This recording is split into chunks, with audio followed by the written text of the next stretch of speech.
the SEC, before they kind of sued Coinbase, they said, hey, can you stop allowing trading in every coin except for Bitcoin? At some point, the jobs market cracks and we start to see a decline in jobs.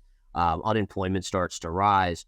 In theory, that makes it harder for people to invest money, and they have to make a choice, right? All right, so let's say you have $100 to invest. Do you go to the NASDAQ or do you go to cryptocurrency? And I think, again, that kind of lack of liquidity, and right now we're already seeing that, and you're not seeing the jobs market crack yet, although people are kind of spending through their savings from COVID. But I got to imagine that would have a harsher impact on crypto overall. With Bitcoin being somewhat clear of the regulation, well, what can actually take Bitcoin down? And the answer is probably the stock market.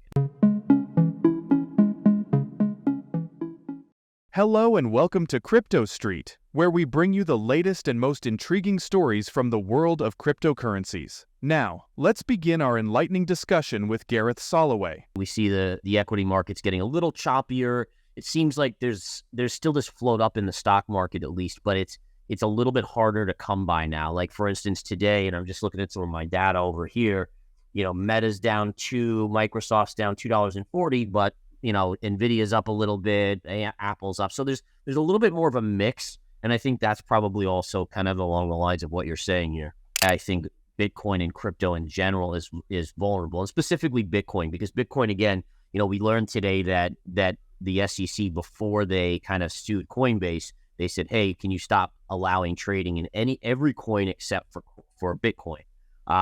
And what that does is it reinforces to me that Bitcoin is probably clear of this regulation, but it means that everything else isn't. But I think, again, what this tells us is that with Bitcoin being somewhat clear of the regulation, well, what can actually take Bitcoin down? And the answer is probably the stock market.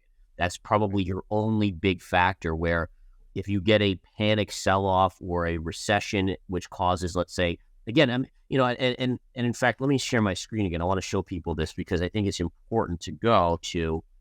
But basically, if you just look, right, and so I'm going to split my screen in two here so we kind of take a look at a comparative. If we go to Bitcoin, all right, so here's your Bitcoin, and then here's your NASDAQ chart, but I want to flip to the daily. Okay, so if we zoom out, right, and we go back to the all-time highs on both charts, one thing we see very clearly is that the NASDAQ has had this huge move up to the point where it's only about, I think, 6 or 7% from the all-time highs. But Bitcoin is still hugely far away from the highs. And so now let's just imagine a scenario where maybe we don't even make new lows on the NASDAQ. But let's just say we trade back to the October lows and do a retest. If the NASDAQ falls that much, do people really think that Bitcoin can't at least retest its low here at 15.7, potentially even, think about how far of a dip that would be on the NASDAQ. I mean, what's to say that Bitcoin can't even go lower, maybe retesting 11, 12, 13, or even 10,000? So I don't know your thoughts on that, but it's really, I think when you have the two charts side by side, it's really dramatic, like the difference in how much risk assets in the NASDAQ have seen versus Bitcoin.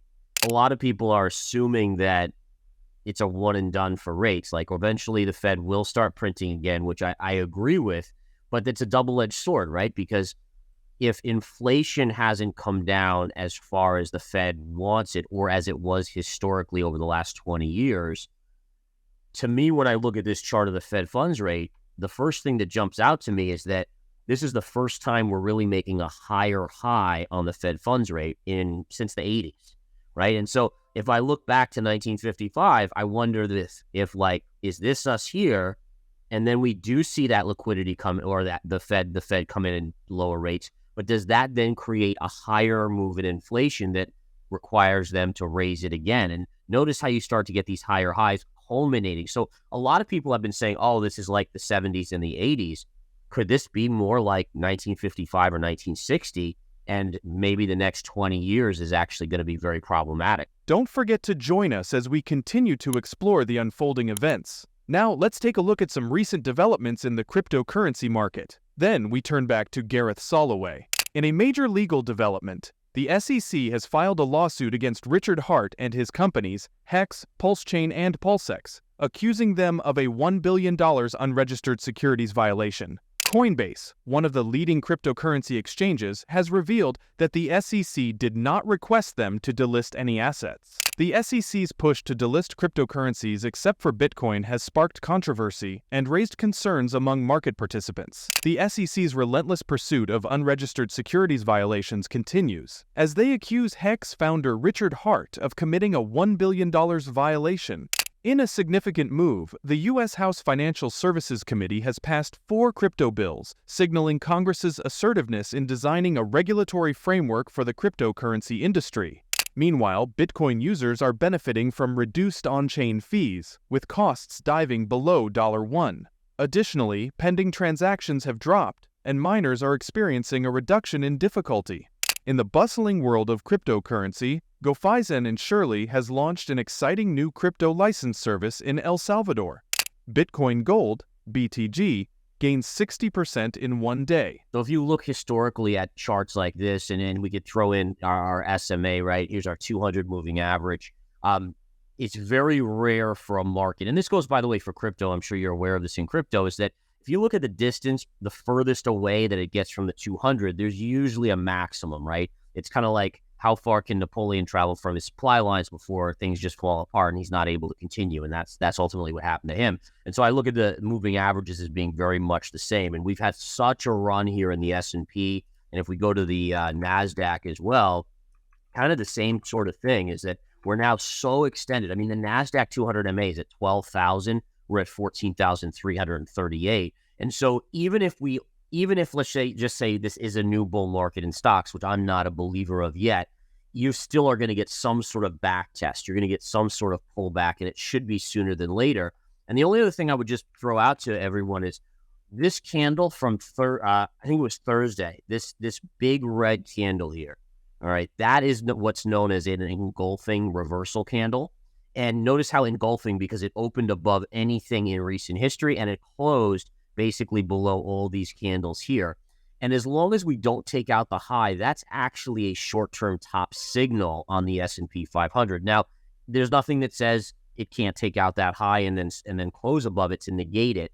But right now, as a technician, I have to respect that until proven otherwise. What's happening in the crypto market? Let's take a quick look at those technical analysis. Bitcoin, BTC, started the week in the green, trading at its highest point since last Friday, and traders are optimistic for August, historically a bullish month for the cryptocurrency. The intraday high reached $29,489.87 after a Sunday low of $29,059.50. Bitcoin bulls successfully defended the $29,000 mark, but the resistance level at 46.00 on the Relative Strength Index, RSI, poses a challenge for further upward movement toward the $30,000 target. That wraps up today's crypto news highlights. Stay tuned for more updates, insights, and analysis from the world of cryptocurrencies. Please share your thoughts in the comments below. Don't forget to like this video and subscribe to our channel for more engaging content.